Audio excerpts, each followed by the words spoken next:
திமுகவில் பொதுச் செயலாளரை நியமிக்க போகிறாங்க. ஸ்டாலின் அவர்களோட குடும்பத்தில் இருக்கிற மகன், மருமகன், அப்புறமா தங்கச்சி, இவங்க எல்லாரும் ஆளுக்கு ஒவ்வொரு ரூட்டை எடுத்துட்டு பொதுச் செயலாளர் பதவிக்கு பயங்கரமாகவே போட்டி நடந்துட்டு இருக்கு. டிஎம்கேல பொதுக்குழுவை கூட்ட போகிறாங்களா. குறிப்பாக போன ஆட்சியில் மாஜி அமைச்சர் சேகர் பாபு இருக்கார்ல, அவரை ஸ்டாலின் குடும்பம் ஒதுக்க ஆரம்பிச்சிருக்காங்க. அதுக்கு ரீசெண்டான சில விஷயங்கள் எல்லாம் மாஜி அமைச்சருக்கு கட்சிக்குள்ளேயே எதிரிகள் இருக்காங்களா, அவங்க சில ரீசன்ஸ் எல்லாம் சொல்கிறாங்க. டான்ஜெட்கோ தமிழ்நாடு மின்சாரத்துறை இருக்குல்ல, இதில் 18 ஆர்டிஸ்க்கு தொலைஞ்சு போச்சு. இதை பற்றி கூட நம்ம ஒரு வீடியோ காணொலி போட்டிருந்தோம். இந்த இடத்துல காணாமல் போனதுக்கு கொங்கு மாஜி மேலே ஆளுங்கட்சி சந்தேகப்படுது. கூடவே இன்னும் சில பேர் மேலேயும் சந்தேகம் இருக்குது அப்படின்னு சொல்கிறாங்க.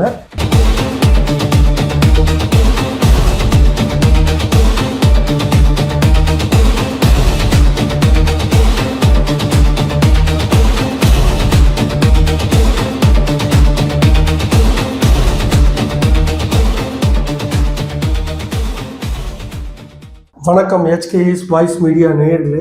இந்த காணொலியில் நம்ம சில சுவாரஸ்யமான விஷயங்கள் எல்லாம் பார்க்க போகிறோம். ஏன்னா ஒவ்வொரு நாளும் அரசியலில், அதுவும் குறிப்பாக தமிழகத்தில் பல சுவாரஸ்யமான சம்பவங்கள்லாம் நடைபெற்று கொண்டிருக்கிறது. அதில் சில முக்கியமான சுவாரஸ்யங்களை நம்ம பார்க்க போகிறோம். அது என்னென்னன்றத ஷார்ட்டாக சொல்கிறேன், பின்னாடி ஒவ்வொரு விஷயத்தையும் விரிவாக நம்ம பார்க்கலாம். ஸோ திமுகவில் பொதுச் செயலாளரை நியமிக்க போகிறாங்க. இந்த பொதுச் செயலாளருக்கு ஏகப்பட்ட பேர் போட்டி போடுறாங்க. கூடவே ஸ்டாலின் அவர்களோட குடும்பத்தில் இருக்கிற மகன், மருமகன், அப்புறமா தங்கச்சி, இவங்க எல்லாரும் ஆளுக்கு ஒவ்வொரு ரூட்டை எடுத்துட்டு பொதுச் செயலாளர் பதவிக்கு பயங்கரமாகவே போட்டி நடந்துட்டு இருக்கு. அடுத்தது பார்த்தீங்கன்னா டிஎம்கேல பொதுக்குழுவை கூட்ட போறாங்களா. எதுக்காக கூட்ட போறாங்க, என்ன காரணமா இருக்கும் அப்படின்ற விவரத்தையும் பார்க்கலாம். மூன்றாவதாக பார்த்தீங்கன்னா சென்னையில, அதாவது குறிப்பா போன ஆட்சியில மாஜி அமைச்சர் சேகர் பாபு இருக்கார்ல, அவரை ஸ்டாலின் குடும்பம் ஒதுக்க ஆரம்பிச்சிருக்காங்க. அதுக்கு ரீசெண்டான சில விஷயங்கள் எல்லாம் மாஜி அமைச்சருக்கு கட்சிக்குள்ளேயே எதிரிகள் இருக்காங்களா, அவங்க சில ரீசன்ஸ் எல்லாம் சொல்றாங்க. அந்த விஷயத்தையும் பார்க்க போறோம். நாலாவதாக கடைசி விஷயம் என்ன அப்படின்னா, சமீபத்தில் டான்ஜெட்கோ தமிழ்நாடு மின்சாரத்துறை இருக்குல்ல, இதில் 18 ஆர்டிஸ்க்கு தொலைஞ்சு போச்சு. இதை பற்றி கூட நம்ம ஒரு வீடியோ காணொலி போட்டிருந்தோம். இந்த இடத்துல காணாமல் போனதுக்கு கொங்கு மாஜி மேலே ஆளுங்கட்சி சந்தேகப்படுது. கூடவே இன்னும் சில பேர் மேலேயும் சந்தேகம் இருக்கு அப்படின்னு சொல்கிறாங்க. யாரு அவங்களெல்லாம் நம்ம இந்த காணொலியில் பார்க்க போகிறோம். வாங்க நிகழ்ச்சிக்குள்ளே போகலாம். ஸோ திமுகவில் பொதுச் செயலாளர் திரு துரைமுருகன் இருக்கார் இல்லையா, அவரு இந்த அசம்பிளி எலெக்ஷன்ல தோத்துட்டாரு. ஸோ இந்த அசம்பிளி எலெக்ஷன்ல பாத்தீங்கன்னா தலைவர், பொதுச் செயலாளர், பொருளாளரோட மகன், இவங்க 3 பேருமே தோத்துட்டாங்க அப்படின்றத திரு ஆதவ அர்ஜுனா மிக கடுமையா ஒரு பொது கூட்டத்துல விமர்சித்து இருந்தாரு. சரி, இப்போ பொதுச் செயலாளர் உடல்நிலையே சரியில்லை, அவரே கட்சி பதவியை விட்டு விலகிடலாம் அப்படின்ற முடிவுக்கு வந்திருக்காரு. அவர் விலகலைனாலும் இவங்க மாத்துறதுக்கு முடிவை எடுத்துட்டாங்க. ஸோ அந்த அடிப்படையில் பார்த்தீங்கன்னா திரு ஸ்டாலின் அவர்கள், முன்னாள் முதலமைச்சர், திமுக கட்சியின் தலைவர், என்ன முடிவு பண்ணியிருக்காருன்னா, TR பாலு இப்போ தற்போது பார்த்தீங்கன்னா பொருளாளராக இருக்காரு. இவரை பொதுச் செயலாளராக மாத்துறதுக்கு திரு ஸ்டாலின் அவர்கள் முடிவு பண்ணியிருக்காரு. அதே நேரத்தில் ஏவா வேலுவுமே பொருளாளர் பதவி, அதாவது TR பாலு பொதுச் செயலாளர் ஆகிட்டாருன்னா திரு ஏவா வேலு அவர்கள் பொருளாளர் ஆகிறதுக்கு ரொம்பவே மெனக்கெட்டு இருக்காரு. இந்த கேப்ல தான் உதயநிதி அவர்கள் திருப்ப 70 வயசு ஆளுங்களையே நம்ம கட்சிக்குள்ள போட்டு கட்சியை முதியோர்கள் கட்சி அப்படின்ற ஒரு பிம்பம் இருக்கு.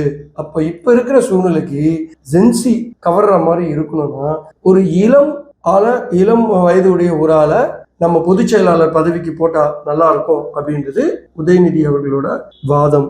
அதனால உதயநிதி அவர்கள் என்ன பண்றாரு அப்படின்னா, ராசா அவர்களை ஏன் கட்சியோட பொதுச் செயலாளர் பதவிக்கு போடக்கூடாது. கூடவே அவருக்கு இன்னொரு பிளஸ் என்னன்னா, பட்டியல் இனத்து சமூகத்தை சேர்ந்தவர். ஸோ நம்ம சமூக நீதியை பரிசியாற்றக்கூடிய ஒரு கட்சி. ஸோ இப்போ இவரை நம்ம பொதுச் செயலாளராக போட்டோம்னா ஸோ கட்சிக்கும் நல்லது, ஜென்சியும் கவர் பண்ணுற மாதிரி இருக்கும், அதே நேரத்தில் சமூகத்தை சேர்ந்தவரையும் நம்ம போட்ட மாதிரி இருக்கும் அப்படின்றது உதயநிதி அவர்களோட வாதம். ஸோ எல்லாத்தையும் கேட்டுக்கிட்டு ஸ்டாலின் அவர்கள் அமைதியா இருக்காராம். என்னதான் பண்ண போறாருன்னு பொறுமையா பார்த்துடலாம். ரெண்டாவது விஷயம், திமுகவில் பொதுக்குழுவை கூட்ட போறாங்களாம். எதுக்காக இந்த பொதுக்குழுவை கூட்ட போறாங்கன்னு பார்க்கும்போது கிட்டத்தட்ட திமுக கட்சியில 1000 பேருக்கு மேற்கொண்ட ஒன்றிய செயலாளர் பதவியை வகிச்சுட்டு வராங்க. இதுல பெரும்பாலானவர்கள், அதாவது சுமார் 113 பேர் பாத்தீங்கன்னா தாவேகா கட்சியில போய் இணைஞ்சிட்டாங்க. இதுல கட்சி ரொம்பவே ஆடிதான் போயிருக்கான். இப்படியே விட்டுக்கிட்டே இருந்தோம்னா கட்சிக்கு நல்லது இல்லை என்ற அடிப்படையில என்ன பண்றாருன்னா தலைவர், திமுக கட்சியோட தலைவர் பொதுக்குழுவை கூட்டி 50% மேற்பட்ட, அதாவது 1000 பேர் இருக்காங்கன்னா 500 பேர் கிட்டத்தட்ட அவங்கள எல்லாருமே 50 வயதுக்கு குறைவான ஆட்களை நியமிக்கணும். அதே நேரத்துல மாவட்டங்களை 2ஆ பிரிச்சு நிறைய ஒன்றிய செயலாளர்களையும் நிறைய மாவட்ட செயலாளர்களையும் பிரிச்சு நிறைய பேருக்கு பதவி கொடுக்கும்போது கட்சிக்குள்ள அதிருப்தியும் நிலவாம இருக்கும். அதே நேரத்துல இளம் வயதுடையவர்களை 50 வயதுக்கு குறைவான இருக்கவங்கள மாவட்ட செயலாளர் பதவியிலையும் அதே நேரத்தில் ஒன்றிய செயலாளர் பதவியிலையும் நியமிச்சோமா கட்சியும் கொஞ்சம் சுறுசுறுப்பா வேலை செய்யலாம். வருகின்ற இடைத்தேர்தல், அதாவது 5 தொகுதி நடக்க போகுது இல்லையா, இந்த தேர்தலையும் இளம் வயது கேண்டிடேட்டியா சூஸ் பண்ணி போட்டியிட வைக்கலாம். கட்சியிலையும் சுறுசுறுப்பா வேலை பார்ப்பாங்க. இது நமக்கு மான பிரச்சனை.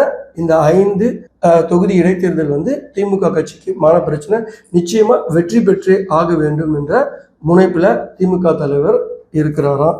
பார்க்கலாமே, என்னதான் அவங்க முயற்சி பண்ணாலும் என்ன நடக்க போகுது கட்சிக்குள்ள, இவங்க நினைக்கிற மாதிரி எல்லா கால்குலேஷனும் ஒர்க் அவுட் ஆக போகுதான்னு பொறுத்திருந்து தான் பார்க்கணும். மூணாவதாக சேகர்பாபு இருக்காரு இல்லையா, முன்னாள் மாஜி அமைச்சர். இவர் பாத்தீங்கன்னா போன அரசாங்கத்துல யாரையுமே மதிக்காம தான் தோன்றித்தனமா இருப்பாரு. இது பல அமைச்சர்களுக்கு, அதாவது அந்த காலகட்ட அமைச்சர்களுக்கு எல்லாம் பாத்தீங்கன்னா ரொம்பவே பொறாமையா இருந்தது. ரொம்ப கோபமாவும் இவர் மேல இருப்பாங்க. ஏன் அப்படின்னா இவர் நேரா திமுக தலைமையோட குடும்பம் இருக்கு இல்லையா, முன்னாள் முதலமைச்சர் திரு ஸ்டாலின் குடும்பத்தோட ரொம்ப நெருக்கமா இருந்தாரு. அதாவது துர்கா அம்மையாருக்கு ரொம்ப நெருக்கமா இருந்தாரு, உதயநிதி ஸ்டாலின் அவருக்கு நெருக்கமா இருந்தாரு, அதோட திரு சபரீசன் அவர்களுக்கு நெருக்கமா இருந்தாரு. அதனால இவர் யாரையுமே மதிக்க மாட்டாரு, நேரா போவாரு, நேரா எல்லா விஷயத்தையும் பண்ணுவாரு, எல்லா முடிவுமே எடுத்துருவாரு. இதனால நிறைய பேரையும் பகைய சம்பாரிச்சுக்கிட்டாரு. சரி, விஷயத்துக்குள்ள வருவோம்.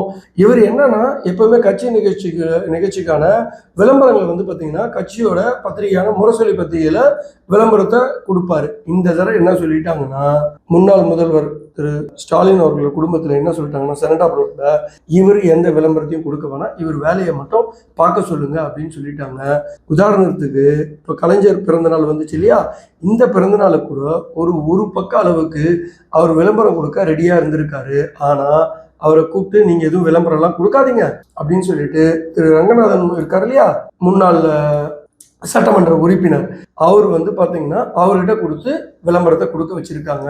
கூடவே போதாததுக்கு சென்னை கிழக்கு பகுதி இருக்கு இல்லையா, அந்த மாவட்டத்தை 2ஆ பிரிச்சு புரசை பகுதியில திரு ரங்கநாதன் அவர்களை மாவட்ட செயலாளராகவும் இவரை ஒரு பகுதியை பிரிக்கிறாங்க, அந்த பகுதிக்கு இவர் ஒரு மாவட்ட செயலாளரும் போடணும். இந்த மாவட்டத்தை 2ஆ பிரிக்கிறாங்க. ஸோ அதனால ரொம்பவே மாஜி அமைச்சர் சேகர் பாபு அப்செட்டா இருக்காராம். எப்படி மீண்டும் பழைய மாதிரி முதல்வர் குடும்பத்துல நெருக்கமா ஆகுது அப்படின்னு பயங்கரமா யோசிச்சுட்டே இருக்காருன்னு சொல்றாங்க. பார்க்கலாம் அவரு முயற்சி கைகூடுதா இல்லையா அப்படின்னு. 4வது ரொம்ப முக்கியமான விஷயம், டான்ஜெட்கோ, அதாவது தமிழ்நாடு மின்சாரத்துறையில ஹார்ட் டிஸ்க் தொலைஞ்சது இல்லையா, இந்த விவகாரத்தை ஏற்கனவே நம்ம ஒரு காணொலியா போட்டிருப்போம், என்னென்னலாம் காணாம போச்சு, யார் யாரெல்லாம் இதுக்கு காரணம்னு. இப்போ இன்னொரு விஷயம் சொல்லப்படுது. என்ன அப்படின்னா, இந்த ஹார்ட் டிஸ்க் காணாம போச்சு இல்லையா, இது 18 தான் சொல்றாங்க. இதுல நிறைய விஷயங்கள் காணாம போயிருக்கு அப்படின்னு சொல்றாங்க. என்ன அப்படின்னா, இந்த ஹார்ட் டிஸ்க் காணாம போனது மட்டும் இல்லாம இன்னும் நிறைய டிஜிட்டல் எவிடன்ஸ் எல்லாமே திருடி இருக்காங்க. அதோட கேமரா ஃபுட்டேஜ் இருக்கு இல்லையா, இது எல்லாமே பாத்தீங்கன்னா நிறைய இடத்துல கேமரா ஒர்க் ஆகல, கேமரா வைக்கல, ஆனா சில ஃபுட்டேஜஸ் எல்லாம் எரேஸ் பண்ணியிருக்கிறதா சொல்லப்படுது. இது இந்த விஷயத்த மேலதிகாரிகள் மின்சாரத்துறை அமைச்சர் திரு நிர்மல்குமார் கிட்ட சொல்லியிருக்காங்க. ஆனா திரு நிர்மல்குமார் அவர்கள் ஏன் 2 வாரம் அமைதியா இருந்தாரு அப்படின்றது தான் எல்லாருக்குமே ஒரு மர்மமாவே இருக்கு. ஏன் அப்படின்னா 2 வாரம் கழிச்சு தான் காவல்துறையிலே கம்ப்ளைண்ட் கொடுக்குறாங்க. அதே நேரத்துல இவ்வளவு ஒரு முக்கியமான விஷயம், அதாவது 397 கோடி ஊழல் நடந்திருக்கிறதா, டிரான்ஸ்ஃபார்மர் கொள்முதல்ல ஊழல் நடந்திருக்கிறதா சென்னை ஹைகோர்ட் வந்து சிபிஐ கிட்ட இந்த வழக்கை கொடுத்தாங்க. சிபிஐயும் இந்த வழக்கை வந்து விசாரிக்க ஆயத்தமான நேரத்துல தான் இந்த டிரான்ஸ்ஃபார்மர் கொள்முதலோட விவரங்கள் இருக்கிற அந்த ஹார்ட் டிஸ்குகள் காணாம போச்சு அப்படின்றது சிபிஐக்கு ரொம்பவே சந்தேகத்தை கொடுத்துருக்கு. ஏன்னா இந்த ஆர்டர் வந்ததுக்கு அப்புறமா தான் இந்த விஷயங்கள் எல்லாம் நடந்திருக்கு இல்லையா? ஸோ அதனால சிபிஐ வந்து ரொம்பவே உஷாராக இருக்கிறதா சொல்லப்படுது. இதுல குறிப்பா மின்சாரத்துறை அலுவலகத்தில் இருக்கிற ஊழியர்கள் மேலேயும் தனியார் நிறுவன நபர்கள் மேலேயும் எஃப்ஐஆர் வந்து சிபிஐயும் வழக்கு பதிவு செய்யப்பட்டிருக்கு. ஸோ அவங்களுமே இந்த விஷயத்த ரொம்ப தீவிரமா கண்காணிக்கணும் அப்படின்னு முடிவு பண்ணியிருக்காங்க. ஸோ இதெல்லாம் ஒரு பக்கம் இருக்கு. இன்னொரு பக்கம் என்னன்னா, கொங்கு பகுதியில் இருக்க மாஜி அமைச்சருக்கு ரொம்ப உதறலா இருக்கான். என்னடா இது, நேரமே சரியில்லை, ஹார்ட் டிஸ்க் காணாம போகுது, டிரான்ஸ்ஃபார்மர் கொள்முதல்ல நம்ம மேல சிபிஐல வழக்கு கொடுத்துட்டாங்க, ஏற்கனவே இருக்கிற பிரச்சனையே நம்மளால பார்க்க முடியல, பிரச்சனை மேல பிரச்சனை வந்துகிட்டே இருக்கு, என்ன பண்ணலாம் அப்படின்னு யோசிக்கிறாராம். இன்னொரு பக்கத்துல இருக்கவங்க என்ன சொல்றாங்க அப்படின்னா, கொங்கு மாஜியோட ஊழியர்கள், அதாவது அந்த சமூகத்தை சேர்ந்த ஊழியர்கள் தான் இந்த ஹார்ட் டிஸ்க் திருட்ட, கேமரா வலிச்சது, இதெல்லாம் பண்ணியிருப்பாங்கன்னு சந்தேகிக்கிறாங்க. அதே நேரத்துல இன்னொரு தரப்பினர் என்ன சொல்றாங்கன்னா, இந்த டிரான்ஸ்ஃபார்மர் கேஸ்ல அங்க இருந்த 2 IAS அதிகாரிகள் மேலேயும் டவுட் இருக்கும். ஏன்னா அவங்களுமே இந்த டிரான்ஸ்ஃபார்மர் கேஸ்ல சைன் பண்ணி இந்த ஆர்டரை கொடுத்ததுல முக்கிய பங்கு வகிக்கிறாங்க. ஏன் அவங்க இந்த ஹார்ட் டிஸ்கை திருடினதுலையோ இந்த டேட்டாவை, அதாவது கேமராவில் பதிவானதை ஏன் அழிச்சிருக்க கூடாது அப்படின்னும் சந்தேகப்படுறாங்களா சிபிஐ அதிகாரிகள். அதே போல இப்ப இருக்கிற ஆட்சியாளர்களும் இந்த சந்தேக கணல் இருக்கதான் செய்தான். இது போக கொங்கு மாஜி இருக்கார்ல, அவருக்கு வந்து இதுல வந்து ஒரு பயங்கர பயம் வந்துருச்சு. ஏற்கனவே டெல்லி இவர் மேல வந்து கழுகு குத்தி பார்வை மாதிரி பார்த்துக்கிட்டே இருக்கு. இப்போ இந்த நிகழ்ச்சி வேறெல்லாம் நடக்குது, இன்னுமே இதை கண்டுக்காம விட்டா பெரிய பிரச்சனை ஆயிடும் அப்படின்றதுக்காக என்ன பண்ணிருக்காரு, டெல்லிக்கு நெருக்கமான 2 தொழிலதிபர்களை சந்திச்சு, நான் வந்து மலர் கட்சியில ஜாயின் பண்ணிக்கலான்னு இருக்கேன், எனக்கு கேட்டு சொல்லுங்க, எனக்கு அங்க மரியாதை கிடைக்குமா? அதே நேரத்துல இப்பொழுது நம்ம பிஜேபியோட முன்னாள் மாநில தலைவர் திரு அண்ணாமலை அவர்கள் வி த லீடர்ஸ் அப்படின்ற ஒரு இயக்கத்தை ஆரம்பிச்சிட்டாரு இல்லையா? அவரும் அந்த கட்சியை விட்டு வெளியே போயிட்டாரு. இப்போ அந்த கட்சியிலையும் ஒரு சரியான தலைமையை எதிர்பார்த்துட்டு இருக்காங்க.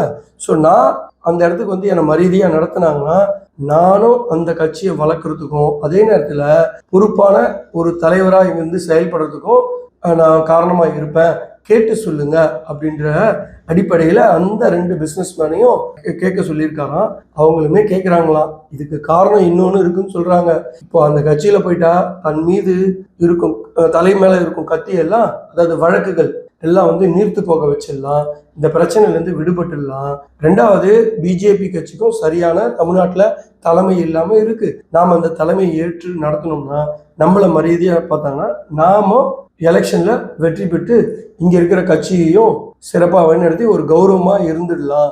இதுக்கப்புறமா வந்து தமிழகத்தில் உள்ள எந்த கட்சியிலையும் போய் சேர வேணாம், டெல்லி கூடிய அனுசரணையா இருந்துட்டா நமக்கு எந்த பிரச்சனையும் இல்லை அப்படின்ற மனநிலைக்கு வந்துட்டு தான் சொல்லப்படுது. பார்க்கலாம் டெல்லி இவரோட மூவை அக்செப்ட் பண்ணிக்குதா என்னன்றத பொறுத்திருந்து தான் பார்க்கணும். ஸோ இந்த காணொலியில நிறைய விஷயங்கள் சுவாரஸ்யமாக இருந்திருக்கும் நான் நம்புறேன். சரி, மறக்காம எங்க சேனலை பார்க்குறவங்க சப்ஸ்கிரைப் பண்ணிக்கோங்க, கூடவே பெல் பட்டனையும் அழுத்திக்கோங்க. மீண்டும் உங்களை அடுத்த காணொலியில் சந்திக்கும் வரை உங்களிடமிருந்து விடைபெறுவது உங்கள் HKS. நன்றி.